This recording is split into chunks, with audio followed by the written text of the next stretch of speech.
And welcome back to Mindset Monday. I'm Gene Zanetti, your coast-to-coast mindset coach from Winning Mindset, bringing you the best available sports-specific mindset training system anywhere in the world. Winning Mindset. Make sure you check out our website, zwinningmindset.com. Make sure you look at our ebook. We're having a hardcover book that's being made.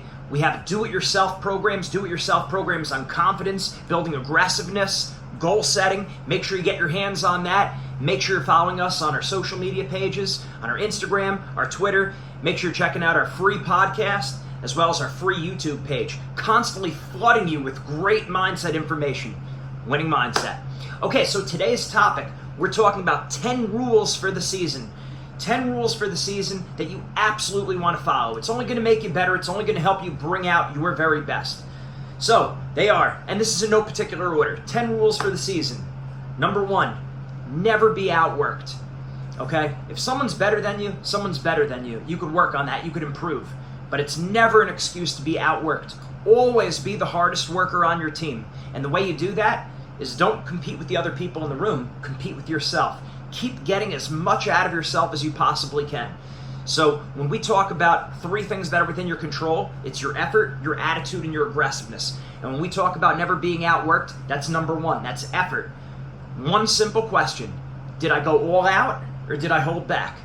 That goes for the season. That goes for practices. That goes for competitions. That goes for school. That goes for improving your career. That goes for your family life. That goes for your faith. Are you going all out or are you holding back? Make sure you're going all out. Full effort. There's no excuse not to give 100% effort. So number 1, never be outworked. Make sure you're outworking all your opponents. This is the Gable mentality, the Dan Gable mentality. Outwork your opponents. Number 2, don't focus on statistics. This is what we call the fan mentality, the hype, where we get caught up in records, rankings, seedings, and predictions. We don't want to get caught up in statistics. I think the reason why we do this is because in life we're groomed, in sports we're groomed as a fan. We want to know how many wins does this pitcher have? What's the batting average of this baseball player? How many pins does this wrestler have? We think about all the statistics, right? And that's great as a fan. It gets you excited. But as an athlete, you're not focusing on things within your control. The best way to get beefed up statistics is by focusing on your effort, your attitude, and your aggressiveness, and then the statistics follow. So the statistics are a byproduct of factors that are directly in your control. That's very important to remember.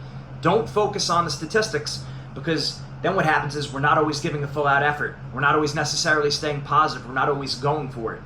So focus on things within your control. Number 3, remember that being in the strongest player on the field doesn't make you the best athlete. Okay? Just because you're the biggest or the strongest on the field or the fastest or even the most technical doesn't necessarily make you the best athlete. So what you want to do is make sure you're maximizing everything that you have. Just because you have a certain attribute that's really good doesn't mean you're strong unanimously in every single area of your sport. There's always something you can work on. There's always something you can improve on. Even if you're a national champ, a world champion, Olympic champion, a multiple-time Olympic champion, you could get better. There's always room for improvement. My dad always said the biggest room in the world is the room for improvement. So make sure you're constantly improving, okay? The Japanese have a term called Kaizen, Kaizen. And what does that mean? That means constant improvement. That means everything they're doing, they're constantly trying to get better, which is why a lot of times their electronics, their cars, they blow ours away because they're trying to make it a little bit better. Then they're trying to make it a little bit smaller, a little bit more economical, a little bit more efficient. Okay, so we need to be constantly improving. Okay, number 5. Big rule for the season, stop comparing yourselves to other people. And this is what we talk about with the prey mindset, right? Predator animals, lions and tigers and bears, their eyes are on the front of their head. They're focused on what's in front of them, what they can control. Prey animals, squirrels, chipmunks, rabbits, their eyes are on the side of their head, so they're focusing on what's going on around them, right? So as athletes, we want to have a predator mindset. We're talking about focusing on factors within our control. We say it over and over and over again. But explicitly, what does that mean? That means don't compare yourself to other people. Okay, don't ask yourself the question, well, how good am I compared to my teammate? How come my teammate's improving so much and I'm improving so little? Or on the other end, don't say to yourself, wow, I'm improving a lot faster than my teammate. All right? Who cares? That ultimately has nothing to do with you. You want to compare yourself to yourself. Compare you to yourself. Did you get better today than you were yesterday? Did you improve today? Every single day, are you getting a little bit better? That's the key thing. And we do this in class too. We compare our grades to our friends' grades. We compare how easy we learn information, our natural intelligence, to the natural intelligence of other people, right? You see this a lot of times even as a kid. I think we're groomed with this as a kid. If you have a brother or a sister, people are always asking, well, who's taller? Or who's faster? Who wins in a running race? Right? Oh, this one's better at spelling. That one's better at math. Right? We're naturally brought up comparing ourselves to other people, but that's not how the best athletes think. That's not how the best students think, and it's not how the happiest people in the world think. Don't compare yourself to other people. Compare you to yourself. Okay, it takes a lot of discipline. It means you need to get out of the mentality of the rest of the world, and you need to be the stubborn 1 in 10 people, maybe the 1 in 100 people that's focused on getting better and not how other people are doing. So what are some things that are going to pull us out of this mentality? If we're looking too much on social media, and you know what I mean, when you're looking at social media and you're comparing yourself to other people, you're sizing up yourself to the other person, or you're sizing up your, can I take this person? Do I have as happy of a life as this person? Can I beat this person in a competition? Am I better looking than this person? This person has more friends than me. This person gets more likes. This person has more followers. We compare ourselves to other people constantly. Not only does it make us more likely to lose in competition, but as a school psychologist, I learned this in my studies, you're more likely to be depressed, you're more likely to be hooked on drugs, and you're more likely to be suicidal. So I don't take this lightly. This is serious business. Stop comparing yourself to other people. Okay, other people are not the gold standard for behavior. You could use other people in terms of, okay, they're doing this well, I'm gonna learn from that. Or this person made that mistake, I'm not gonna make that mistake. Right? So we can learn from other people. It's not saying never look at other people, but it's saying don't compare yourself to other people. Where, how am I doing relative to that person? That's not a good thing. Like I said, even if you don't care about living a happy life, which is ridiculous, but even if you didn't care, you're gonna be actually doing worse in sports. You're more likely to make mistakes. Okay, that's one of those things. I remember, I could think of a concrete situation when I was in college. We were running 200-meter sprints with our wrestling team. And we were Franklin Field at Penn, University of Pennsylvania, where they have the Penn relays. And, just an informal practice with our team. Well, it was a formal practice, but we were on the track running 200 meters, and I happened to be a pretty good runner, right? So I'd get the lead. Probably the last 40 meters, I'd have the lead. And then I was able to, I built up enough of a lead where I could kind of coast on the way in. I didn't need to go all out. I did not need to sprint through the finish line, right? I had a comfortable enough lead that now I could kind of trot in, right? Okay, and my strength coach actually called me out. He said, Zanetti, blow them away. Empty the tank. So in other words, don't just save it. Because what was I doing? Prey mindset. I was comparing myself to my teammates. I was saying I'm winning the race. So as long as I keep winning the race, I'm good. Right? Because that's what I was thinking about. I was thinking about comparing myself to other people. I was also focused on winning, which is like statistics, right? So I was too focused on that. And instead, what's the point? What's the purpose of doing the sprints? The purpose of the sprints was to build up conditioning. Building conditioning. So if I'm coasting at the end, I might be winning the sprints, but I'm not fulfilling the end that I had in mind. I'm not fulfilling the goal that I had in mind. The goal for sprints was conditioning. So remember, the goal dictates the behavior. If the goal is to get in better shape, then you need to give a full-out effort.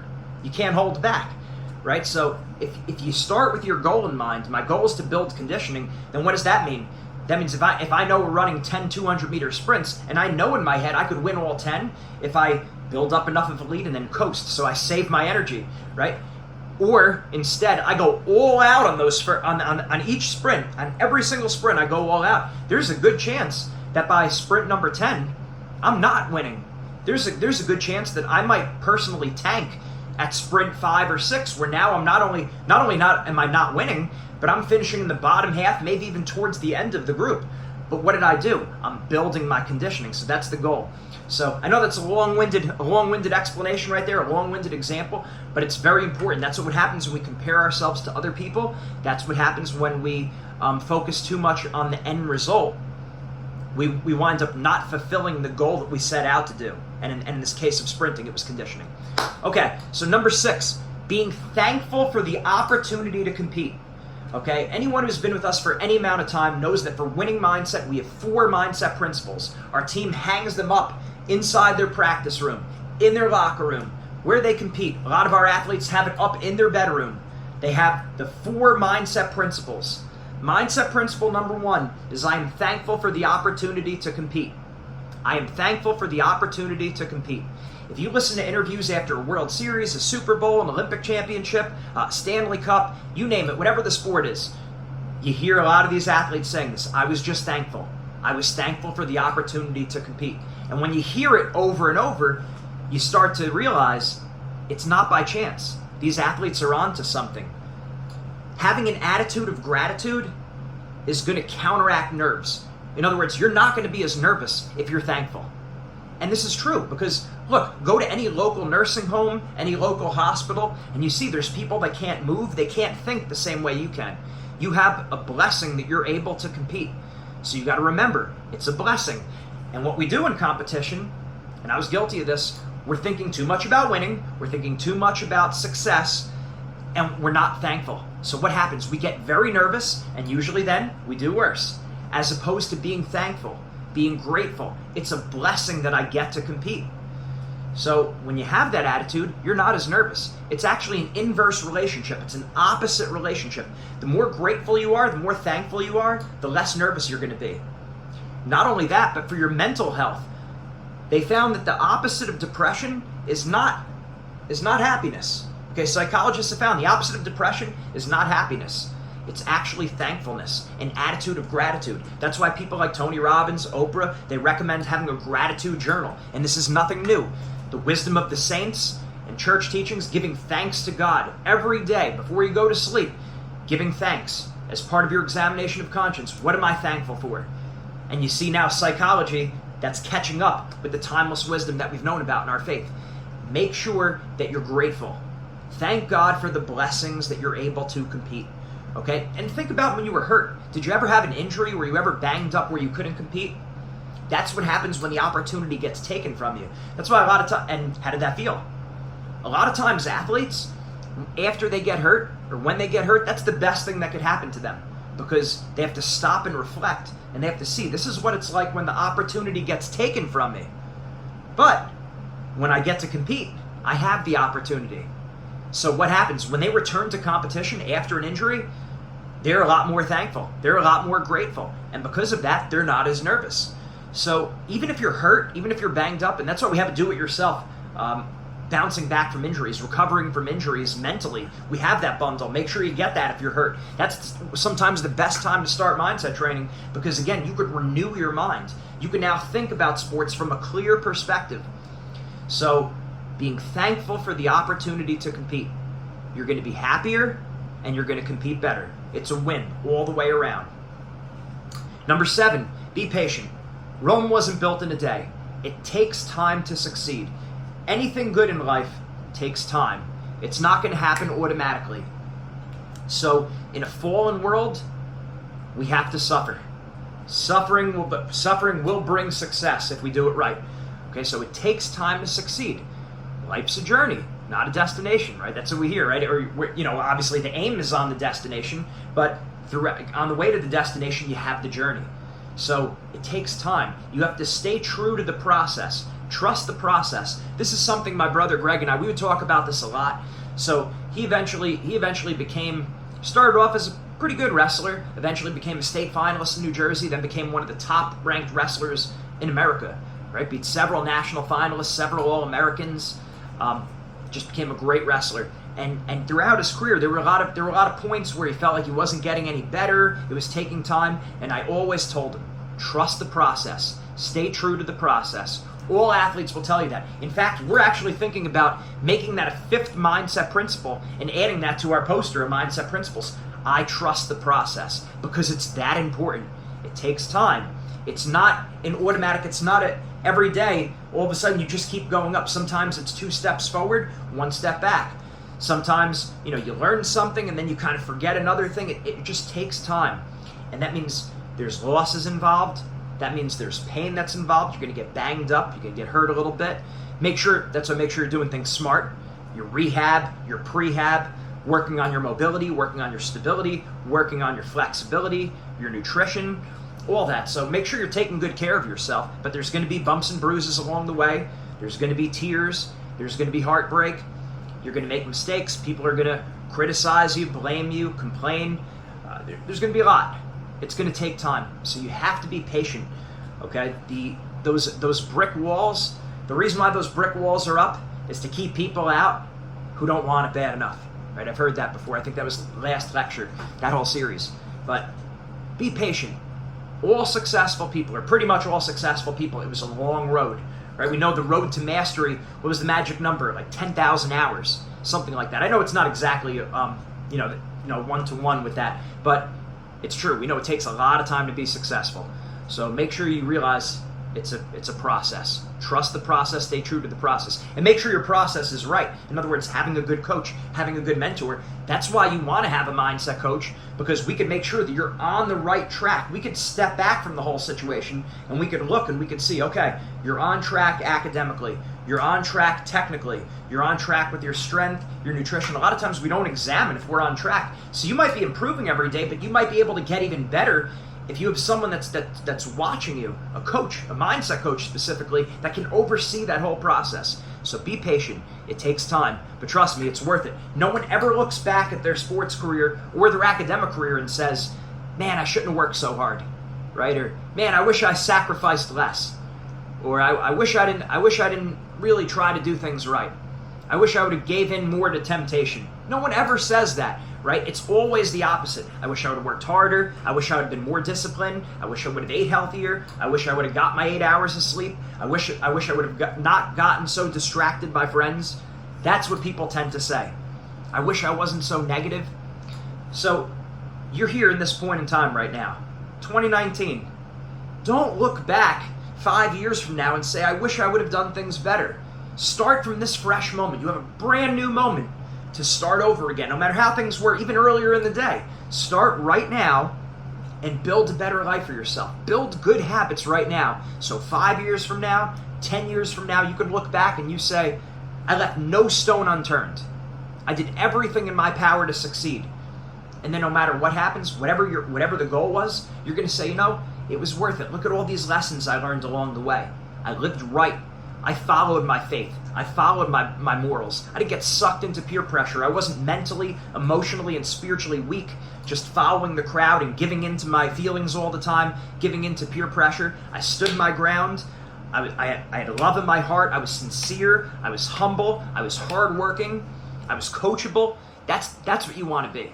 And not so anyone remembers you like that, because a lot of people say, I want to do this so I'm remembered by this, or I want to do this so other people do it also. Okay, that's good, but the main thing is you want to do it so you could look back and you say, I did everything in my power to succeed.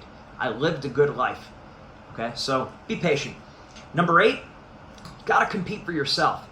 And what do I mean by that? I'm not saying don't be a team player. Obviously be a team player. Obviously you compete to glorify God.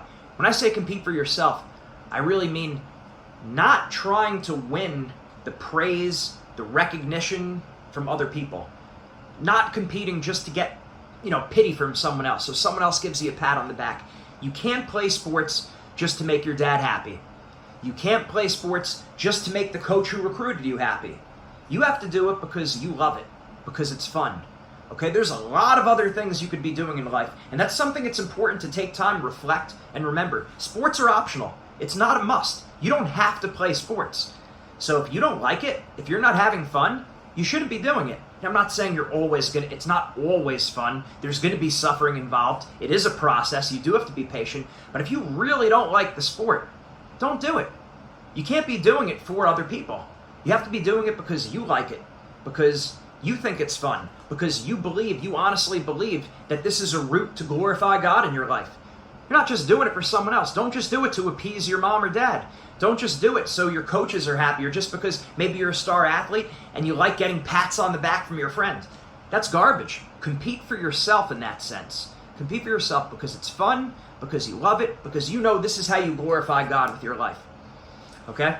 Number 9, never quit, never give up. mindset principle number 4 that we have all of our teams go through. So we have our team stand up as a group before and after every practice, not only after their mindset workshops, but we have the captains of the team take them through this. So after every lift, after every run, after every team practice, after every mindset session, they go through these 4 mindset principles standing up out loud as a team. They get mental reps.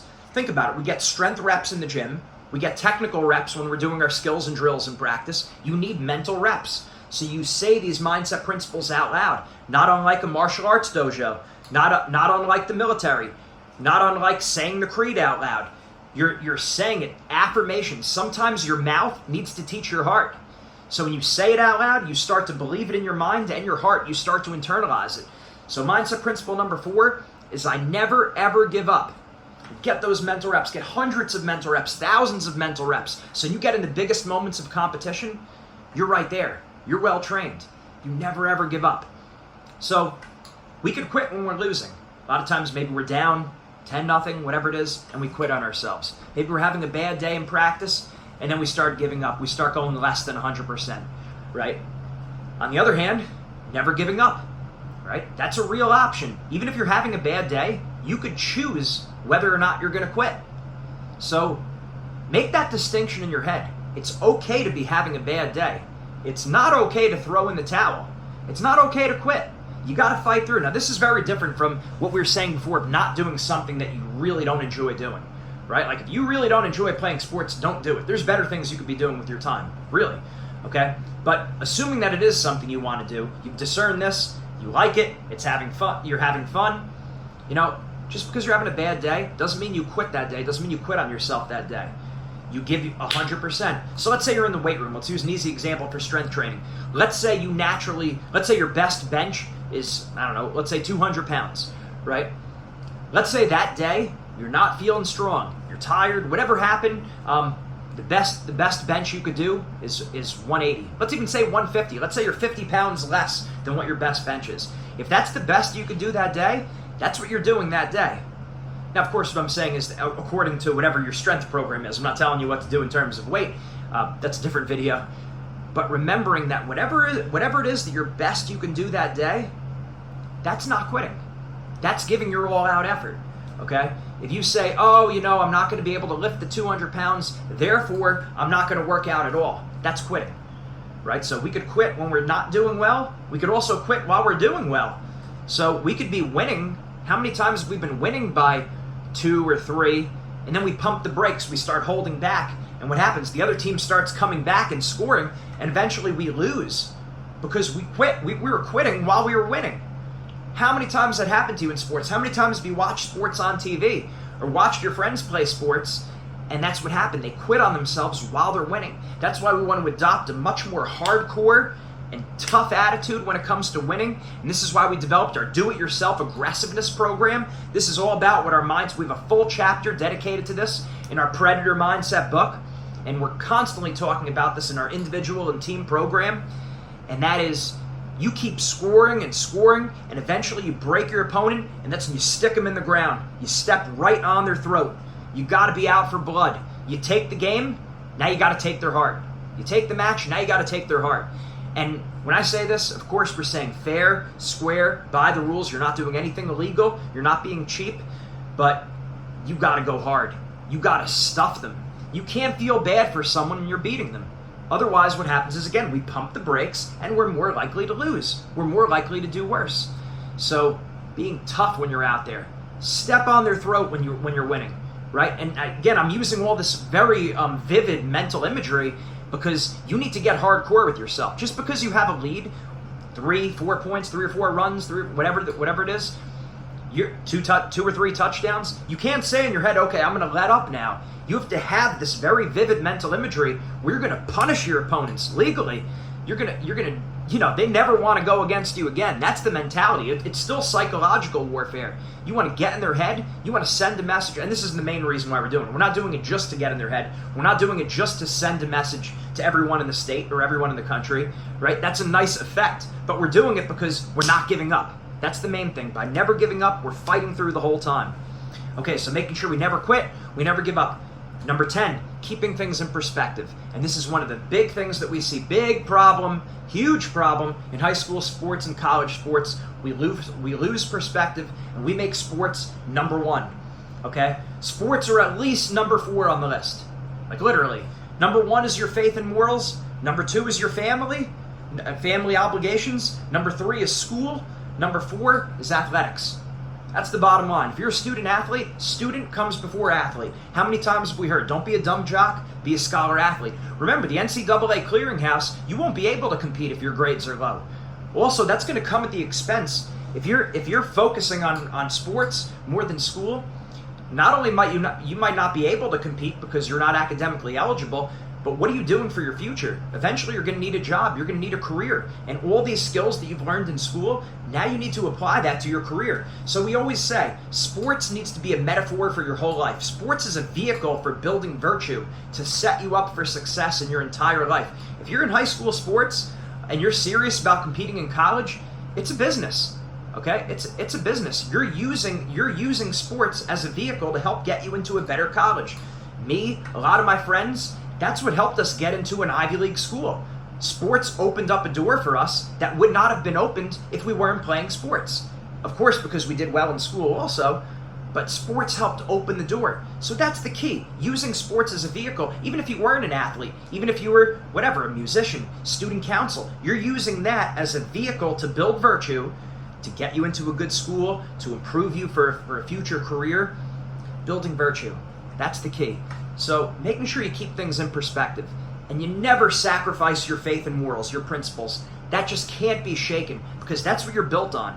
Once that falls, once that truth that we're rooted in, once we sacrifice that, once we put that on hold, that's when things start crumbling, and you'll never look back at yourself in your life and say, "Man, I wish I would have sacrificed my morals more. I wish I sacrificed my faith more." No, what that tells you is you're a sellout. If you're gonna sell out your most important things, your faith, your morals, your family, your school, that means we're mentally weak. That means you're mentally, emotionally, and spiritually weak.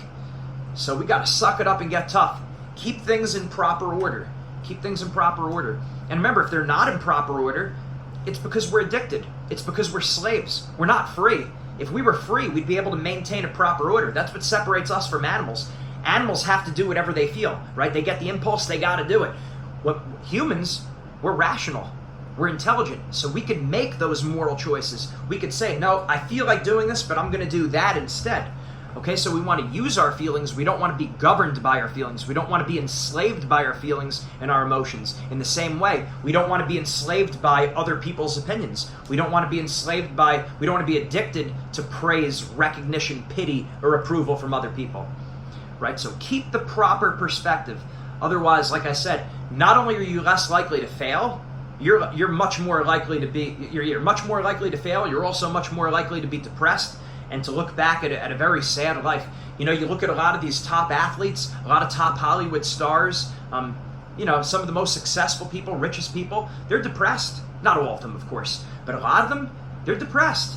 They're suicidal. They're hooked on drugs. And why? Because perspective wasn't there. So you're successful. Big deal. You're not happy. You're not keeping in line with your faith and morals. So you have a lot of money. You're rich. Big deal. You've sold out. You've sold your soul, basically, so you could be successful, right? So you could have a lot of money, so you could have a lot of friends. What good is that? You'll have 1 million likes on Facebook, or you'll have 1 million followers on Instagram or Twitter or Snapchat, whatever, people who are looking at your profile. But if you're not happy, if you're not conforming to your faith, to morals, to your deepest held beliefs, forget it. You'll never be happy. You'll still always be upset. Think about some of the times you've succeeded and you sold out on your most important values. It wasn't a good feeling, right? And more important than not being a good feeling, it was objectively wrong. So keep things in perspective. I promise you'll never look at that. You'll never look back at that and be upset that you did it. Keep things in proper order. And then finally, number 11, make sure you train your mindset. We say it all the time. Right? The athlete who maximizes their potential eventually will beat the athlete who doesn't know how to bring out everything they have. You need to learn how to maximize your potential. Mindset training will help you overcome humps, right? Sometimes we get to mental sticking points. We call them mindset red flags. Mindset training can help you overcome those mindset red flags quickly, efficiently, and if you're doing the things we're telling you, forever, right? You'll be able to overcome those mindset red flags, or at very least have very good control of them. Number 2, the mindset training gives you great mentorship, gives you great leadership. You have someone in your corner who's walking you through the difficult times of the season. So if we're working with your team, the ups and downs of the season, drama within teammates, drama between athletes and coaches, we're right there. Our mindset coaches are holding your hand throughout the season. Same thing with our individual program, right? The mindset coach is always there looking out for your best interest.